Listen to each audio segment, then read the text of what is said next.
जय श्री कृष्णा। आज हम चित्रलेखा, नारद संवाद, अनिरुद्ध का शोणितपुर जाना व बाणासुर से युद्ध के बारे में विस्तृत वर्णन करेंगे।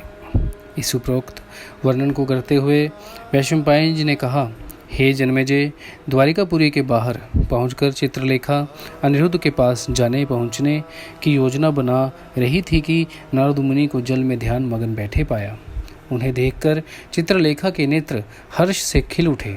उसने हाथ जोड़कर प्रार्थना की, हे भगवान, मेरी बात सुनिए।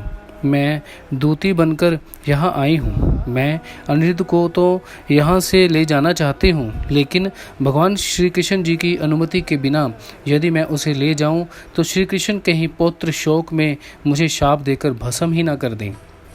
वहाँ जाकर भी अनिरुद्ध से बाणासुर का युद्ध होना अवश्यम भावी है, जिसमें बाणासुर का परास्त होना भी कठिन है और अंततः श्री कृष्ण जी को वहां जाकर उसे हराना पड़ेगा। अतः हे देवऋषि, ऐसी कोई युक्ति बताएं कि मैं भगवान कृष्ण जी की जानकारी के अनुसार ही अनिरुद्ध को लेकर जाऊं और मेरे मन में कोई भय भी न रहे। नारद जी ने कहा, अप्सरे, तुम अनिरुद्ध को भयमुक्त होकर बाणासुर की पुत्री उषा के पास ले जाओ। जब युद्ध की स्थिति आए तो मुझे स्मरण कर लेना। मुझे युद्ध देखकर बड़ा आनंद होता है। लो, मैं तुम्हें तामसी विद्या प्रदान करता हूँ, इससे तुम अपनी कार्य सिद्धि को प्राप्त कर सकोगी। चित्रलेखा नारद जी से तामसी विद्या ग्रहण कर आकाश मार्ग से होती हुई अनिरुद्ध के महल में प्रवेश पा गई। तब अनिरुद्ध अनेक सुंदरियों में घिरा बैठा उनके रूप रस का पान कर रहा था। चित्रलेखा मायावी रूप से अप्रकट स्वरूप में भवन की मुंडेर पर बैठी थी। उसने नारद जी द्वारा ग्रहण की हुई तामसी विद्या द्वारा सभी सुंदरियों को मोहित कर दिया। अनिरुद्ध की चेतना बनी रही। चित्रलेखा ने अनिरुद्ध से संवाद किया, हे यदु नंदन वीर, सुनिए, आप तो कुशल हैं, दिन रात सुख से रहते हैं, अतः मेरी भी बात को ध्यानपूर्वक सुने। शोणितपुर के राजा बाणासुर की सुंदर सुडोल कन्या उषा है। उसने आपको स्वप्न में पति रूप में भोगा है, तभी से वह आप पर आसक्त है। अब स्थिति यह है कि आपको प्राप्त किए बिना उसका जीवित रहना असंभव है। निसंदेह आपकी सेवा में हजारों कन्याएं उपस्थित हैं, तथापि उषा आपको तन मन कर्म से अपना मान चुकी है। अतएव आपको उसका पानी ग्रहण अवश्य कर लेना चाहिए। माता पार्वती द्वारा वरदान प्राप्त करते ही वह आपके प्रति आसक्त एवं आशान्वित है। आप कृपया मेरी सखी के प्रति दया भावना का प्रदर्शन कर उसकी मनोकामना पूर्ण करें। इधर अनिरुद्ध ने भी उषा को स्वप्न में देखा और सहवास का आनंद लिया था। वह भी तभी से उसकी रूप राशि लावण्यता पर मुग्ध होकर उससे मिलने भेंटने को लालायित थे। यह सब वर्णन स्वयं अनिरुद्ध ने चित्रलेखा से किया। इतना ही नहीं, उसने स्वयं उषा के पास तुरंत ले चलने के लिए निवेदन किया। इसके हृदय में उषा से मिलने की उत्कट इच्छा व उसके निवेदन को सुनकर चित्रलेखा प्रसन्न हुई और शीघ्र ही वहां उपस्थित सुंदरियों के मध्य से अनिरुद्ध का अपहरण कर उसे आकाश मार्ग से लेकर शोणितपुर को चल दी। वह अपनी माया से प्रभाव से उसे अदृश्य रखती हुई उषा के सानिध्य में ले गई। उषा ने अनिरुद्ध को देखा। वह दिव्यास्त्रों से युक्त होकर आया था।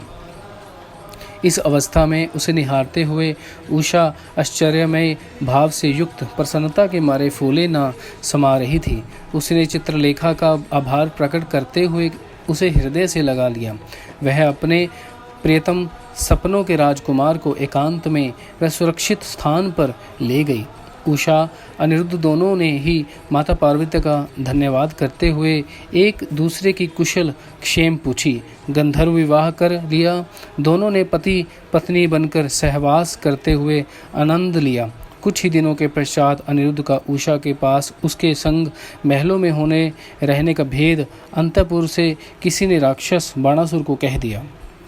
दैत्यराज बाणासुर ने अपने सैनिकों को भेजकर अनिरुद्ध को पकड़ उसका वध कर देने का आदेश दिया।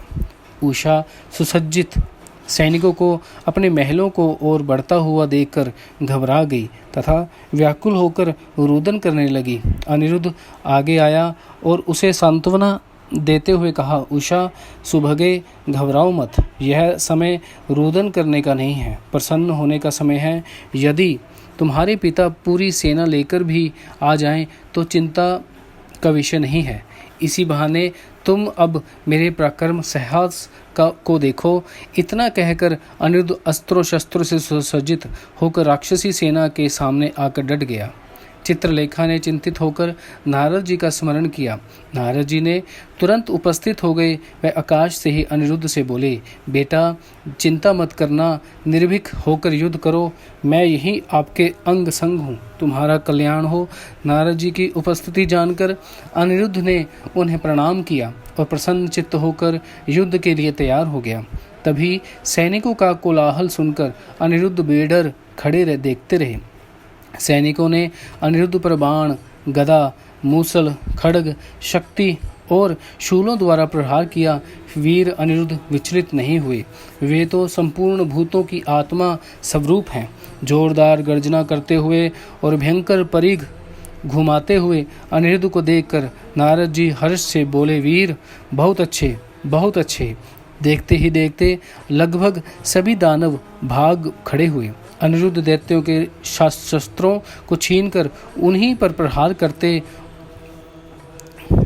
उन्होंने भ्रांत, उद्भ्रांत, अविद्या, आप्लुत, विप्लुत एवं लुप्त आदि 32,000 की युद्ध विद्या का कौशल दिखाया। शत्रुओं को हजारों अनिरुद्ध दिखाई देने लगे। उन्हें तो प्राण बचा पाना कठिन हो गया। राक्षसी सेना का संहार हुआ और उन्हें भागते हुए देखकर बाणासुर भीषण क्रोध करता हुआ रथ पर सवार होकर अद्भुत शस्त्रास्त्रों से लेस होकर स्वयं युद्ध क्षेत्र में आकर अनिरुद्ध से युद्ध करने लगा। बाणासुर के हजारों हाथों में शस्त्र धारण किए हुए थे। दैत्यराज को आता देखकर अनिरुद्ध भी सिंह की भांति अडोल खड़ा रहा। बाणासुर ने प्रथम प्रहार शुरू किया।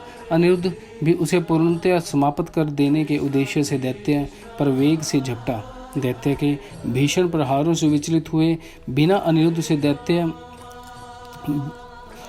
के रथ के रस्से काट दिए और घोड़ों को मार दिया। दैत्यराज ने विभिन्न अस्त्र शस्त्रों से अनिरुद्ध को ढक दिया और उसे मृतक जानकर सिंह गर्जना की। लेकिन अनिरुद्ध तत्काल ही उठकर संभले और रथ पर सवार होकर फिर से बाणासुर के समक्ष पहुंच गए। बाणासुर ने ही भी घंटियां बंधी एक भीषण और तेज युक्त शक्ति ग्रहण की और अनिरुद्ध पर छोड़ दी। अनिरुद्ध ने तीव्रता से उस शक्ति को रास्ते में ही पकड़कर उल्टे बाणासुर पर दे मारी। बाणासुर को ऐसा आभास न था। बाणासुर गंभीर चोट लगने से चेतनाहीन होकर बैठ गया। अपने स्वामी की ऐसी हालत देखकर अनिरुद्ध के शौर्य का अनुभव करते हुए दैत्य का सारथी कुंभांड ने कहा, हे स्वामी, हे दानवराज, आप इस वीर को शस्त्र युद्ध में हरा नहीं पाएंगे, अतः आप इससे माया युद्ध लड़ें, अन्यथा यह हम सबको घोर हानि पहुंचा देगा। इसे अभी मार डालो। आप यदि एकाएक सावधान नहीं हुए तो यह अन्य सैकड़ों हजारों वीरों को मारकर उषा को ले जाएगा। कुंभांड के वचनों से प्रेरित हुए दानवराज बाण अत्यंत कुपित हुए और रूखे शब्द बोलने लगे, लो, मैं अभी इसे मृत्यु के हाथों में सौंप देता हूँ। जैसे गरुड़ सांप को दबोच लेता है, उसी प्रकार मैं इसे काबू में कर लूँगा। दैत्य अपने रथ घोड़ों सहित लुप्त हो गए। अनिरुद्ध पर तीखे बाणों की वर्षा कर दी। ये बाण सर्पाकार थे। चारों ओर से अनिरुद्ध विषैले सर्पों से जकड़ा गया। अनिरुद्ध हतप्रभ तो होकर पर विचलित नहीं। बाणासुर ने कुंभांड को आदेश दिया कि इसे शीघ्र मार दो, परंतु कुंभांड ने दानवराज से विनय पूर्वक निवेदन किया, हे महाराज, इस युवक को मृत्युदंड देने से पूर्व हमें यह जान लेना चाहिए कि यह कौन है, कहाँ से यहाँ कैसे प्रवेश किया, क्यों आया है, अथवा यहाँ लिवा जाने में इसकी सहायता किसने की। कारण कि यह अत्यंत साहसी, प्रक्रमी, शक्तिशाली और विभिन्न युद्ध कलाओं में प्रवीण है, अतः इसे अभी से मार देना उचित नहीं होगा। संभवतः इसने कन्या उषा से गंधर्व विवाह अवश्य कर लिया होगा। भेदिये ने कहा था कि वह बहुत दिनों से अंतःपुर में कन्या उषा के महल में रह रहा है, इसलिए विचार यह भी कर लेना चाहिए कि उषा बेटी को स्नेह सौहार्द पूर्वक घर परिवार में रखना है अथवा उसे घर से निकाल त्याग देना है। अतः इसे बंधक बनाकर यह सब बातें जानने योग्य हैं। इसे मार देने से पूर्व फिर यह वध करने योग्य हो तो मृत्यु दंड दे दिया जाएगा, और यदि यह घर परिवार का माननीय सदस्य बन चुका हो तो इसे सम्मान देकर पूजा योग्य स्वीकार करें। बिटिया यदि इससे सुगति प्राप्त करती है तो इसे सम्मान देकर देने में कोई हानि नहीं दिखाई दे रही। और फिर देखिए राजन, यह वीर महाबली सर्पों से आबद्ध होकर और स्वयं को मृत्यु को प्राप्त हुआ जानकर भी बलवान पुरुषोत्तम हम लोगों से चिंतित नहीं है। इस स्थिति में जकड़ा बंधा भी अपने बाहुबल पर विश्वस्त जान पड़ता है, जो हमारी किसी की परवाह नहीं करता है। वास्तव में ही यह कोई अद्भुत पराक्रम वाला उत्तम वीर है। इन सब बातों से दम नजर आया दानवराज को कुछ नीतिगत बातें और कुछ विचारणीय और कुछ पारिवारिक मान सम्मान मर्यादा से जुड़ी हुई है। मानासुर से कुंभांड का समर्थन किया और बंधक को रक्षकों के घेरे में छोड़कर अपने महल में चला गया। उधर नारद जी कृष्ण जी को संदेशा देने चले गए कि अनिरुद्ध को मायावी नागपाश में बांधा गया है। अनिरुद्ध धीरे धीरे चेष्टा खोने लगा। उषा यह देखकर फूट फूट कर रोने लगी। उषा को खेद ग्रस्त जानकर अनिरुद्ध ने उसे सांत्वना दी, ढांढस बंधाया कि शीघ्र ही मैं मुक्त और विजयी हो जाऊंगा, दानवों का नाश होगा।